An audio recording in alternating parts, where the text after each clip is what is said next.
शहांकडे दिल्लीत आहे. काल मुख्यमंत्री दिल्लीत गेले एका कार्यक्रमासाठी,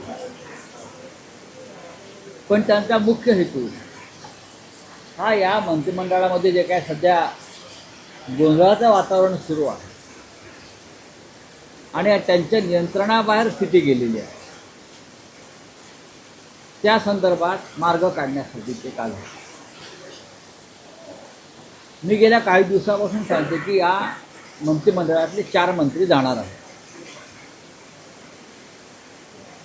संजय शिरसाट एक मंत्री आहेत मला वाटतं, त्यानंतर माणिक कोकाटे, योगेश कदम यांचं नाव त्यात जोडलं गेलेलं. बाकीची नावं समोर येत आहेत, पण 4 वरून संपूर्ण मंत्रिमंडळाची सफाई करून एक वेगळ्या चेहऱ्याचं मंत्रिमंडळ आणावं अशी चर्चा दिल्लीत आणि मुख्यमंत्र्यांच्या वर्तुळात सुरू आहे. संजय राठोड यांना सुद्धा जावं लागलं.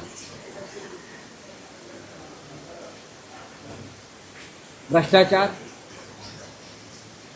शेतकऱ्यांच्या विरोधी वक्तव्य, लेडीज बार, घोटाळे,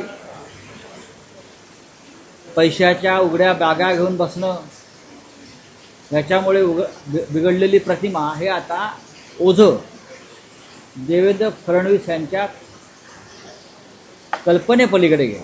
ते ओझं त्यांना आता पेलवत नाही, पण ते फेकताही येत नाही. खरं म्हणजे ज्यांचं 137चं संख्याबळ आहे त्यांना अशा प्रकारे ओझ्यानं वाकून जायची गरज नाही, तरी ते वाकलेले आहेत आणि ते त्यांचं काम करत आहेत. जसं काल काय झारखंडमधून एक टोळी आली, एक पथक आलं ACBचं, आणि अमित साळुंखे नावाच्या व्यक्तीला अटक करून गेले. आपल्याला माहिती आहे सुमित फॅसिलिटी.